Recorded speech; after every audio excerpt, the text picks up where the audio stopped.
Why do Muslims believe in life after death? How can you prove logically about the hereafter, about life after death? And many a times there are non-Muslims who pose this question to me. Brother Zakir, you're a medical doctor. You have given a lecture on Quran modern science. You are so scientific. But how do you believe in this blind belief, life after death? Science hasn't proved it. So they pose the question that if Islam is a logical religion, how do you justify life after death? I tell them that life after death is not just a blind belief, it's a logical belief. And I've given the talk on Quran modern science, and I've proven that there are more than 6,000 verses of the Quran, out of which more than 1,000 verses of the Quran, they speak about science. But today, science hasn't advanced so much to prove everything of the Quran. So if we analyze, say approximately 80% what the Quran speaks, which is related with science, has been proved to be 100% correct. 20%, it is ambiguous. Neither right, neither wrong. We don't know.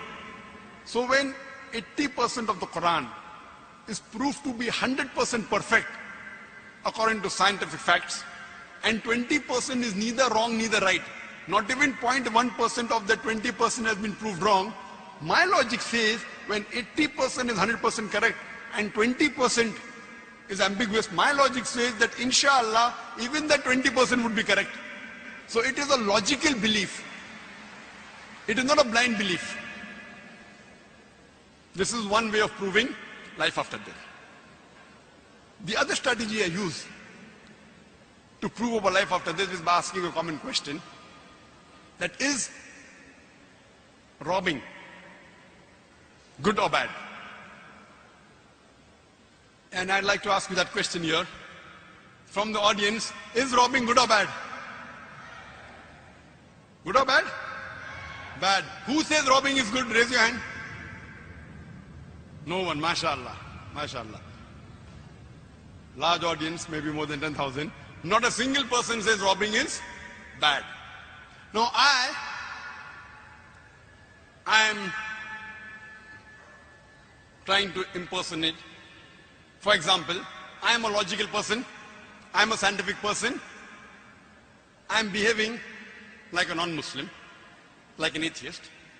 But I claim myself to be a logical person and a scientific person, and I say that robbing is good. Believe me, I am a logical person, I am a scientific person. I say robbing is good, and I like robbing. And I am giving you a chance, this large audience of more than 10,000 people, 15,000 people,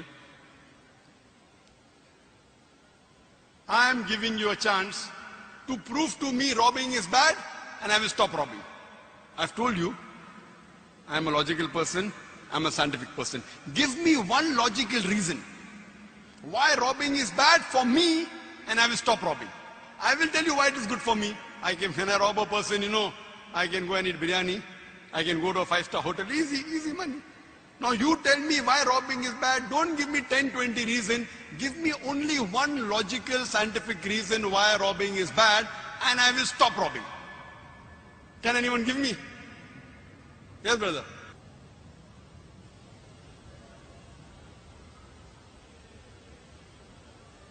If you rob someone,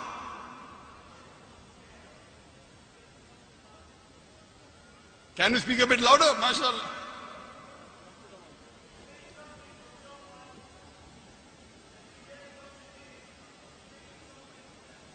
Very good.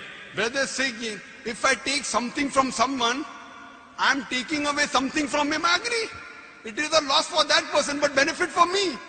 I agree with you. What I told you, prove to me why it is bad for me. It is bad for the person who I've robbed. What I told you, prove to me why it is bad for me. I am logical, I am scientific. I agree it is bad for the person who I've robbed. Tell me why it is bad for me, I will stop robbing. Yes, brother, loudly. Someone will rob me, will I like it? Very good. Brother, I am a big mafia. I have got 100 bodyguards and all of them are behind the stage. I am a big robber, I am not a small robber. For a small robber, it is bad. Someone may rob you. I'm a big mafia. I've got 100 bodyguards all behind, all with AK-47. I'm logical, I'm scientific. I'm a big robber. For small robbers, it is not good. Somebody may rob you. So, why it is bad for me?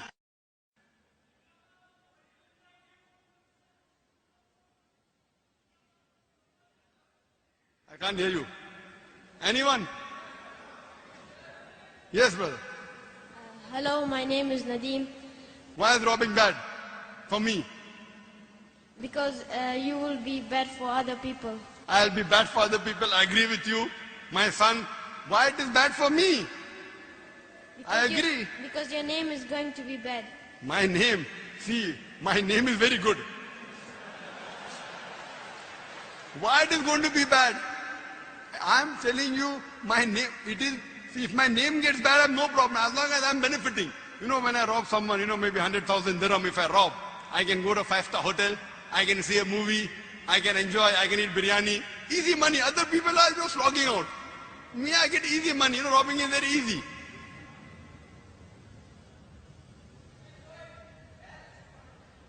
Anyone?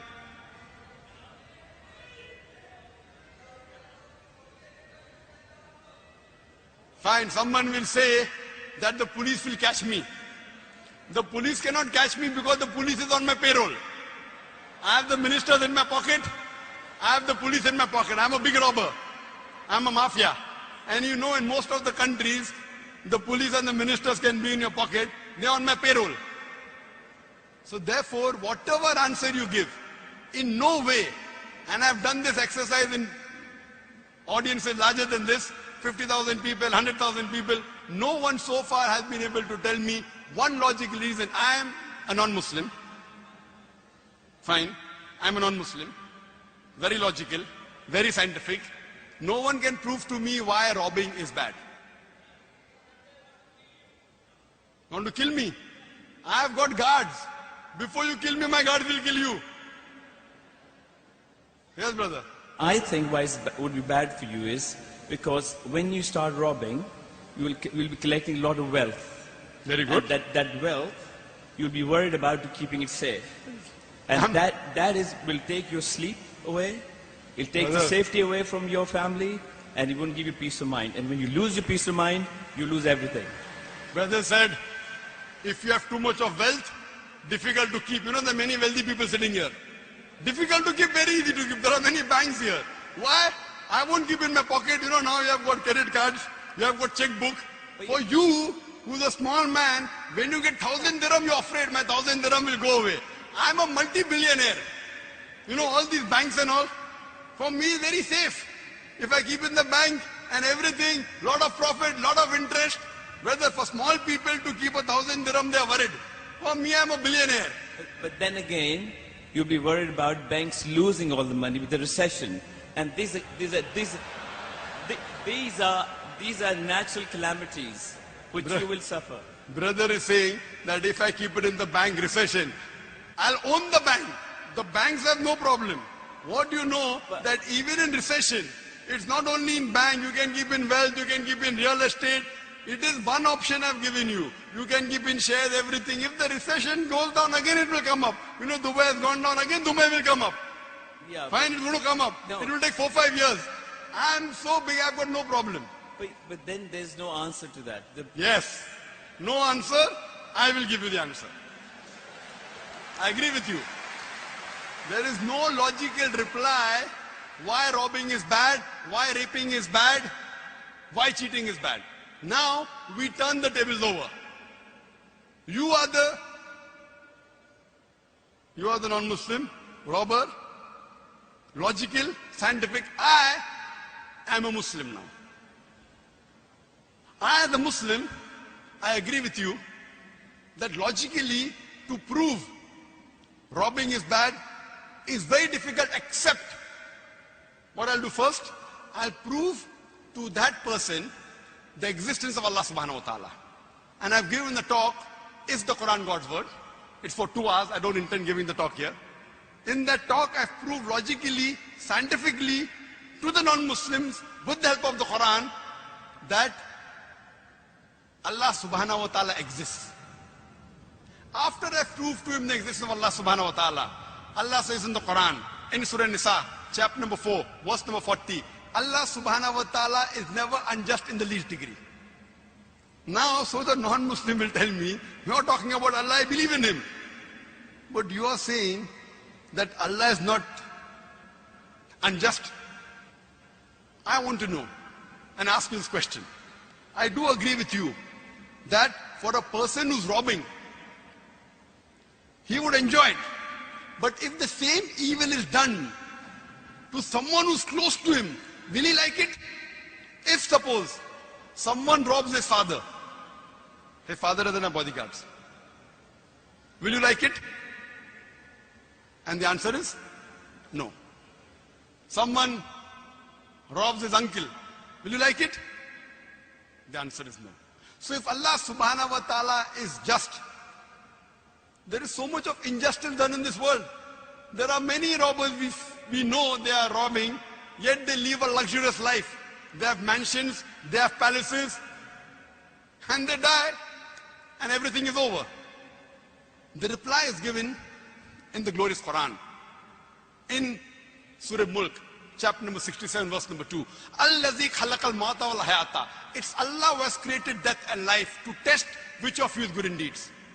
Allah says in the Quran in Surah Al-Imran, chapter number 3, verse number 185, Kullu nafsin zaiqatul maut. Every soul shall have a taste of death. And the final recompense will be on the day of judgment. Whosoever is saved from the hellfire and enters the garden, the paradise, he has achieved the objective of this world. For this world is goods and chattels of deception. So Allah says, the final recompense is only on the day of judgment. That means only believing in Allah is not sufficient. One of the pillars of Iman is, besides believing in Allah and the prophets and the books and the angels and the Qadar, is to believe in life after death. Without life after death, only believing in Allah is not sufficient at all. Therefore, one of the pillars of Iman is Akhirah, life after death. And we know that there are many robbers who are powerful. There are many thieves who are powerful. Mafias are powerful. Some of them get arrested. Some of them get punished in the world. Many of them go unpunished. So what kind of a test is this? So I will tell this rich person, who's a robber, who's powerful, fine, I agree with you. You will enjoy in this world. You will sleep peacefully, easy earning. But what about the Akhirah? What about life after death? There has to be a life after death. Only logically, without life after death, the life in this world cannot be justified. When we talk about justice, for example, you might have heard of Hitler. He incinerated 6 million Jews. Today, if you arrest him, what the punishment can you give? If Hitler was arrested by the police, what punishment could the law give him of this world? Maximum 1 death. What about the balance? 5,999,999 people he killed. You can only justify 1 death. But in the Akhirah, Allah says in the Quran, in Surah Nisa, chapter number 4, verse 56, that as to those who reject our signs, we shall cast them in the hellfire. And as often as their skins are roasted, we shall give them fresh skin so that they shall feel the pain. So if Allah subhanahu wa ta'ala wants to incinerate, burn Hitler 6 million times, he can do it. If Allah wants to burn him 12 million times, he can do it in the Akhirah, not in this world. In this world, whatever your police catches, you can maximum compensate for 1 death. That's the reason, logically, and to justify that robbing is bad, raping is bad, bribing is bad. There has to be something like Akhirah.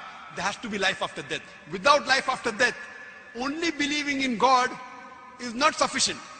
Only believing in Allah will not justify why robbing is bad, why raping is bad, why bribing is bad, except with the concept of Akhirah, as Allah says in Surah Al-Imran, chapter 3, verse number 185, Kullu nafsin zaiqatul maut. Every soul shall have a taste of death. The final recompense is in the day of judgment.